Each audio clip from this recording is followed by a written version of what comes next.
Gary did a breakout session on finding your million-dollar blind spot. Is that right? Before it finds you. Before it finds you, which I think we would all like to do it that way as opposed to the other. Much less painful. Much less painful.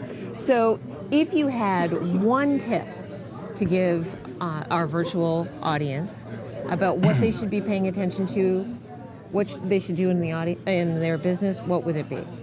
And you can tell them. Face this way, the other.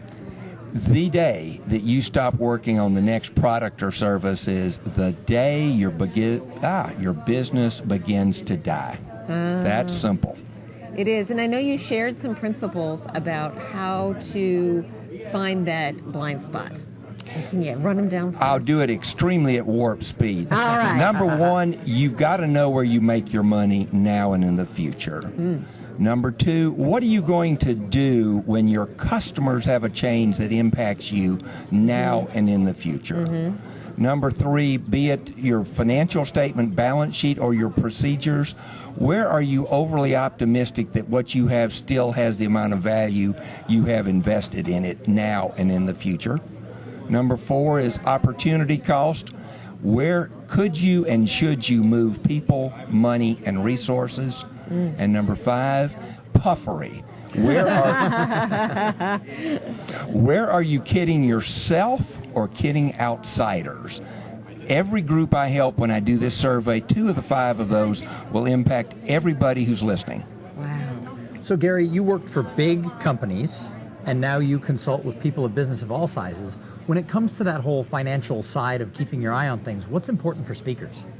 Well, it's the same ones. I looked at it, I told them yesterday, I tweaked this and made the word slightly different, but it's the same issue. A speaker, where do you make your money now, and what do you need to change to? There's been a lot here about the changes in business models, much more facilitation, much more need to be able to deliver product at a substantially reduced price. And the other thing is, how do you react when your customers react? When the associations of the companies decide they don't have the money, don't want to spend it anymore. If you're not prepared for that, you got a problem. That's excellent. So what's one piece of advice for speakers from the speaking side, not so much the financial and the planning side? You've been speaking for a number of years. You've been an NSA member for 5 years. 5 years. Is that what you told me? So what advice do you have for people on the speaking side of their business? I've actually tweaked it. It's the same thing. I mean, if you don't know what the amount of time and effort and resources it takes to deliver that speech, coaching, whatever, you're going to make the wrong decision. And if you don't observe the world out there on these things with it of what's going to change, you're going to get caught because your people are going to have to cut out, we're sort of like a consultant. We're nice, we're wonderful, but when times get really, really tough and you start looking around, you say, less R&D, less speakers, less coaches.